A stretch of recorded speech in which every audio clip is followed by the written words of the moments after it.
ಜೈಕಾರ ಹಾಕೊಂಡು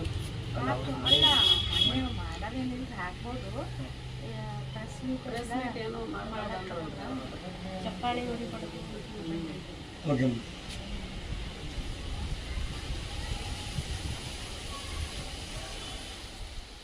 ಜೈ ಭೀಮ್, ಎಲ್ಲರಿಗೂ ನಮಸ್ಕಾರ. ಇವತ್ತಿನ ಈ ಪ್ರೆಸ್ ಮೀಟ್ ಏನು ಅಂತಂದ್ರೆ, ನಮ್ಮ ಕರ್ನಾಟಕ ಭೀಮ್ ಸೇನೆಯಿಂದ ನಮ್ಮ ರಾಜ್ಯ ಅಧ್ಯಕ್ಷರು ಹಾಗೂ ಸಂಚಾಲಕರಾದಂತಹ ಶಂಕರ್ ರಾಮಲಿಂಗ ಸರ್ ಅವರು ನಮ್ಮ ಕಮಿಟಿಯವ್ರನ್ನ ತಗೊಂಡೋಗಿ ಎಲ್ಲ ಶಾಸಕರಿಗೂ ಮಿನಿಸ್ಟರ್ಗಳಿಗೂ ಎಲ್ಲರಿಗೂ ಹೋಗಿ ಮನವಿ ಕೊಟ್ಟಿದ್ದೀವಿ. 250 ಅಡಿ ಎತ್ತರದ ಅಂಬೇಡ್ಕರ್ ಮೂರ್ತಿಯನ್ನು ನಾವು ಕಬ್ಬನ್ ಪಾರ್ಕಲ್ಲಿ ಮಾಡಬೇಕು ಅಂತ ಮನವಿ ಕೊಟ್ಟಿದ್ದೀವಿ. ಆದರೆ ಈಗ 200 ಅಡಿ ಎತ್ತರ ನಮ್ಮ ಬೇರೆ ಸ್ಥಳಾಂತರಿಸಿದ್ದಾರೆ. ಕಬ್ಬನ್ ಪಾರ್ಕದಲ್ಲೆಲ್ಲ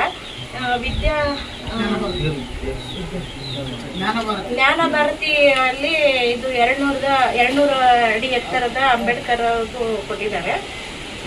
ನಮ್ಮ ಕರ್ನಾಟಕ ಸರ್ಕಾರ ಏನು ಮಾಡಿದೆ, ನಮ್ಮ ಕಾಂಗ್ರೆಸ್ ಸರ್ಕಾರ ನಮ್ಮ ಮಾನ್ಯ ಸಿದ್ದರಾಮಯ್ಯ ಸರ್ ಅವರು ಹಾಗೂ ಡಿ.ಕೆ. ಶಿವಕುಮಾರ್ ಸರ್ ಅವರು, ಆಮೇಲೆ G. Parameshwar sir, H.C.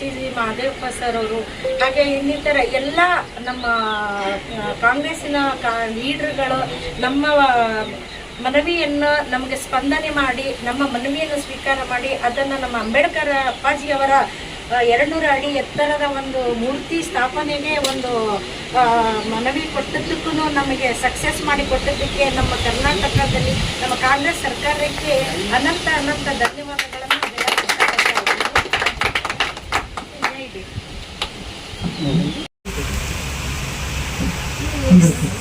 Doctor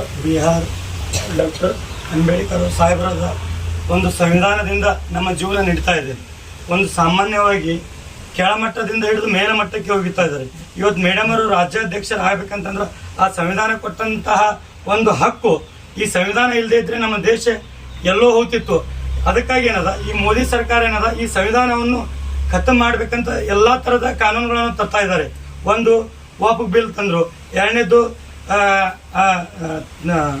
ಮುಸ್ಲಿಮ್ದು ಒಂದು ಕಾನೂನು ತಂದ್ರು, 3 ತಲಾಖ್.